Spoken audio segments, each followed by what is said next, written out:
Welcome to 2024 and another Bellison's video. We're already in February! Time flies by so quickly, doesn't it? I'll be honest, I'm a little bit late with this video. I wanted to release it, well, at the start of the year, and I'm not trying to make excuses or anything, but I'm moving house and not having internet for 2 weeks, it really does throw a spanner in the works. The purpose of today's video is to round up and finish up all of the leftover projects that I had in 2023. Some of them I just didn't finish before the end of the year, some of them started as like a vague idea that I just never continued, and others were started and then I just later abandoned and gave up on. This first one is these Baldur's Gate 3 dice. I started them towards the end of the year, so I was working through making all of the different special edition skins that you can get in the game, and I just never got time to complete them before life got busy. The dice base themselves were actually kind of easy. I had a pretty good idea of how to go about them before I even started making them. I wouldn't say that they are mathematically correct in the angles and such, but they're eyeballed to be close enough that it gets the point across. It's not like they're going to be used as actual dice anyways. So D4, I took a cube and merged some vertices together and then just nudged them into place. This could have been made even easier probably by taking a cone, but whatever. D6 is the hardest one of all to make. D8 is just a cube split horizontally with the top and the bottom 4 vertices merged together. The D10 is a similar concept. I took a cylinder with 10 sides and merged the top and the bottom vertices to a point. D10 faces are actually still 4-sided though, with the top and the bottom faces offset. So I went through and removed every second edge from the top and then just the opposite edges from the bottom. I'm totally explaining this well, aren't I? Should I just keep going? D12 was probably the most complicated. The sides are made up of pentagons, so I started with a 5-sided cylinder.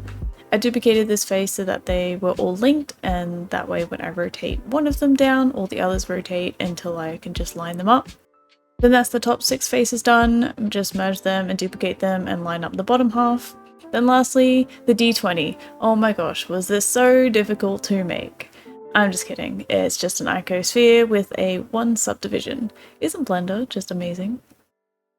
I've got my template file that I made for all of the faces set up with all of the different layers for easy colouring. Because Baldur's Gate 3 recently released on Xbox, that's the extra skin that I have to make today to finish the set, since I already made all of the other options last year. Well, I haven't made the prismatic spray PlayStation 5 dice skin. I couldn't find more than one screenshot of the dice, probably because no one likes it, it's not really an interesting skin, so I skipped it. This Xbox one, however, called Xanathar's Barter, is equally as cool as the Dragonflame Red dice skin in my opinion. I try and get the D20 face as close as possible to the in-game skin, but the other 4 shapes I just kinda have to wing it and make it look as cohesive as possible since they don't technically exist. And so here is just a case of recognizing all the different layers and effects that go into said design and building them up bit by bit to all come together. Sometimes, when you really look closely at a design, there's all these little details that you don't notice by looking at it as a whole, like just subtle color shifts and some glowing effects. The way that I have these dice models designed is that all of the basic faces are one texture, and they all just share the same texture of course, and then all of the numbers are overlaid on top of their own texture. That way I don't have upwards of like 30 different triangle faces for each of the different numbers. As always, a little disclaimer, this isn't a tutorial on how to make these, but I feel like if you already kind of know what you're doing, I've given a lot of helpful info if this kind of thing is something you are looking to make yourself, or even something similar.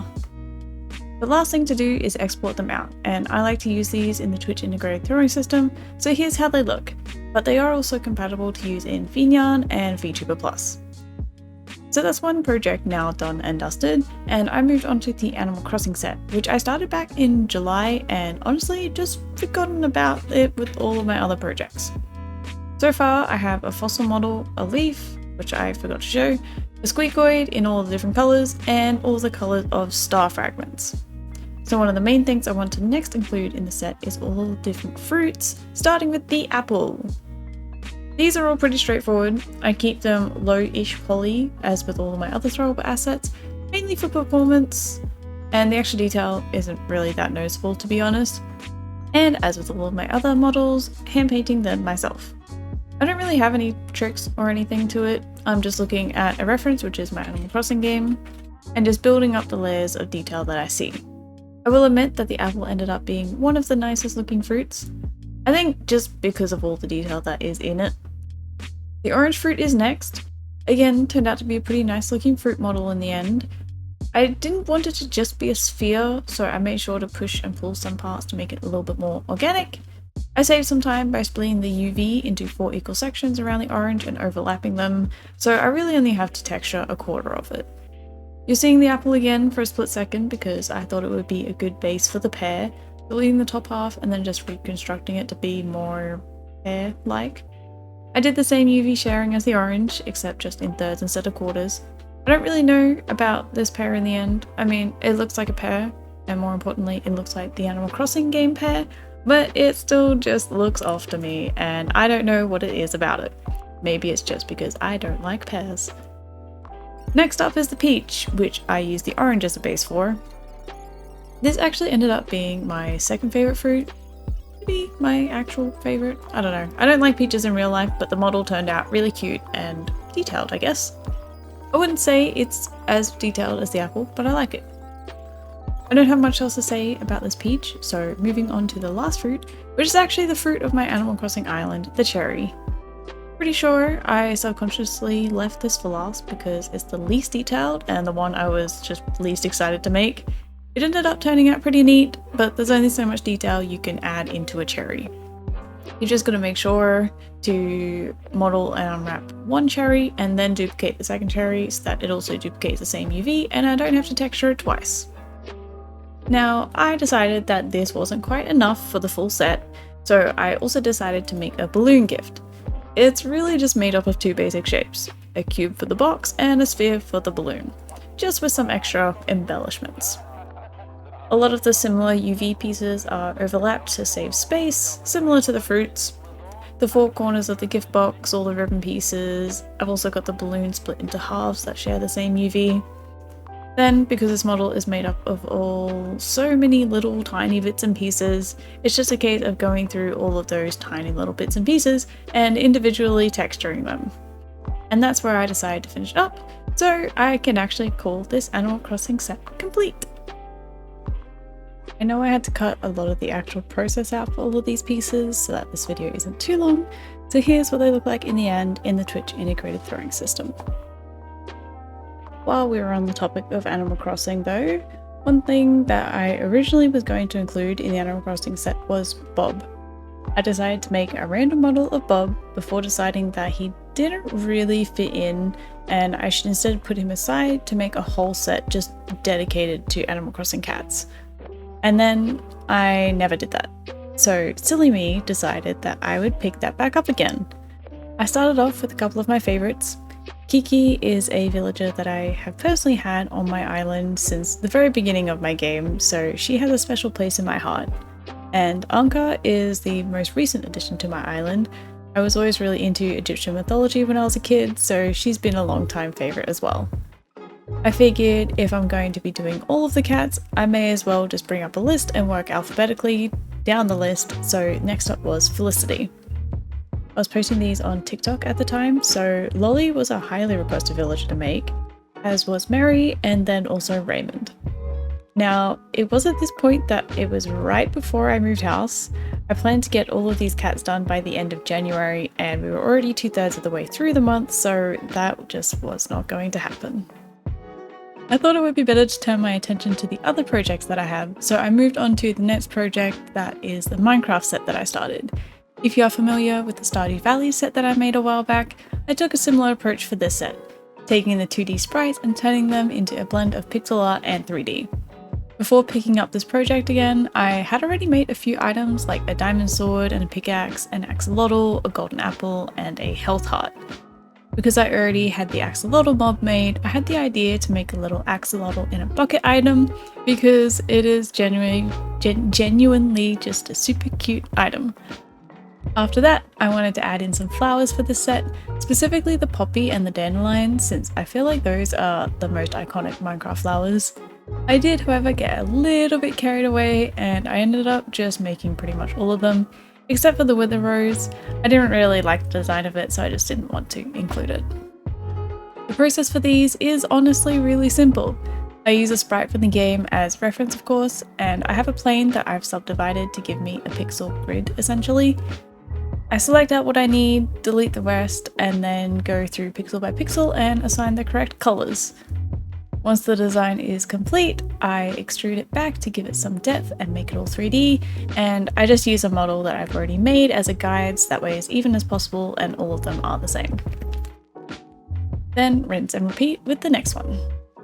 Now, the flowers were going to be the last thing in this set, but I had the suggestion of making a bee as well, and I had originally thought of that myself, though I decided against because I thought it would be better to just make a dedicated mob set in the future, and I just also really wanted to be done with this set, to be honest. But the axolotl looked lonely, so I gave him a little friend. The process for this is quite literally the same as the 2D versions, except 3D, obviously. So my model as a base is subdivided into the correct number of pixels for the body. Then looking at a reference, I coloured all of the faces one by one. I didn't have internet at this point, so I'm just looking at a reference on my phone. I could have just, I don't know, plugged my phone into my PC to get the image, but past me didn't think of that in the moment. Honestly, the bee was a really good model to decide doing. The axolotl is the exact same process, but there's a lot more body components and extra little bits and pieces. The frog was another strong contender to add, and I guess it wouldn't really be too difficult to model, but it would have just been a little bit more complex. The bee, on the other hand, is just pretty much a cube with the wings and the antlers and legs. Maybe in the future, if I end up actually doing a dedicated mob set, I'll add in the frog and any other suggestions that there are. With that done, I decided to go back to the Animal Crossing cats. I have at this point now just moved house, and so I have plenty of time on my hands with no internet and no ability to waste time doom scrolling on TikTok. For reference as well, it takes about an hour per cat to make, give or take depending on how detailed the designs are.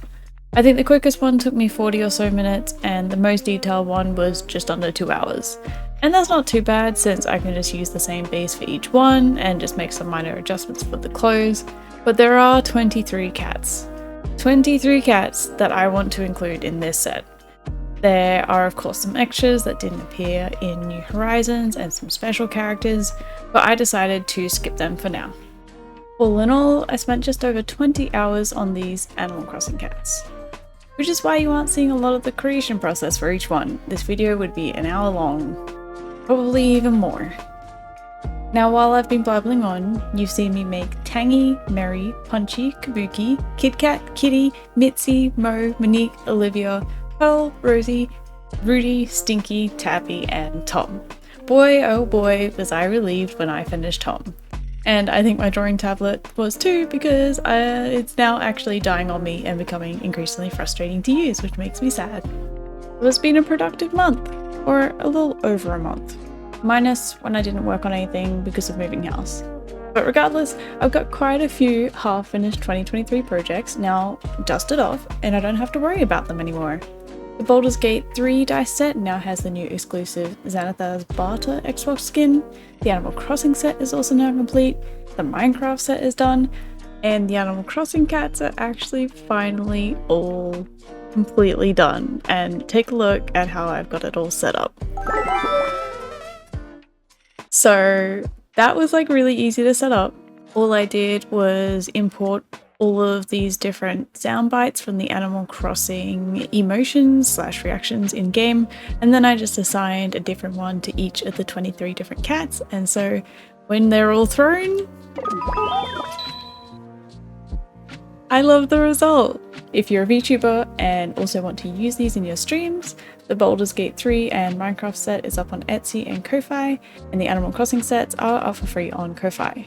I've just got a couple more sets to work on to finish up in my quest to tie up all of 2023's loose ends, so stay tuned for that.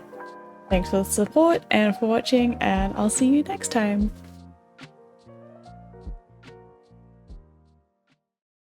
I thought it would be better to turn my attention to the other project, so I thought it